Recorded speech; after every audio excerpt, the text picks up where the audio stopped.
Hello students, welcome to my channel literature ज्ञान।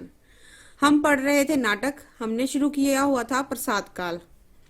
इस काल को उत्थान काल की संज्ञा दी गई है। उसकी प्रमुख विशेषताएं हैं इतिहास प्रधानता और ऐतिहासिकता की रक्षा, भारतीय संस्कृति का गुणगान, दार्शनिकता, नारी चरित्रों की प्रधानता, काव्यात्मकता, नाट्य काल की प्रतिष्ठा।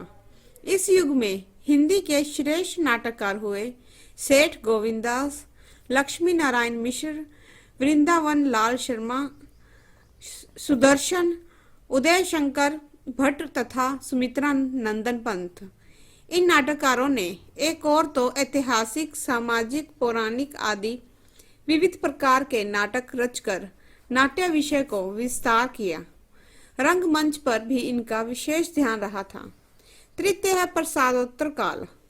प्रसाद युग के पश्चात हिंदी नाटक का द्रुत गति से विकास हुआ। इस काल में बदलती हुई परिस्थितियों और नाटक की अधिकाधिक आवश्यकता ने इसको विकसित होने में प्रमुख प्रेरणा दी।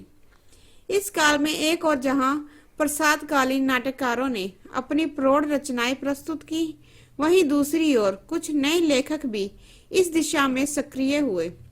नए नए नाटक रूप भी रचे जाने लगे। साथ ही सामाजिक व्यक्तिगत समस्याओं पर आधारित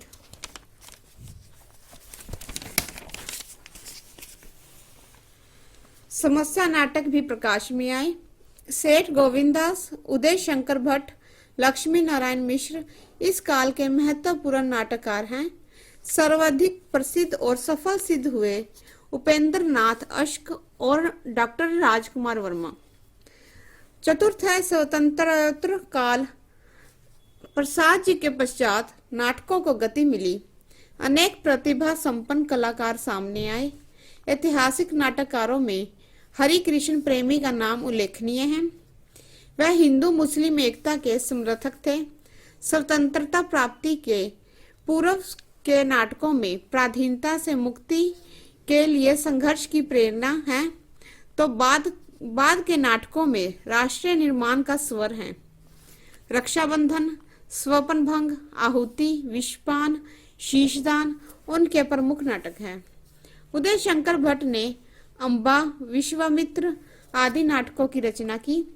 इन नाटककारों ने के अतिरिक्त चतुर्वेदी जी, प्रेमचंद, कौशिक, सुदर्शन, त्रिपाठी जी आदि ने नाटक लिखे। नवीन युग के नाटककारों ने पश्चिम के प्रभाव को भी ग्रहण किया है।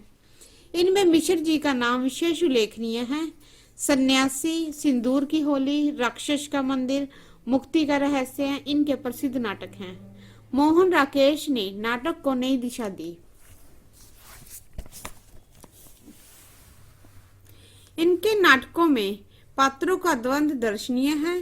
प्रतीकात्मकता इनके नाटक का विशेष गुण है। लहरों के राजहंस, आषाढ़ का एक दिन, आधे अधूरे इनके लोकप्रिय नाटक हैं। धन्यवाद।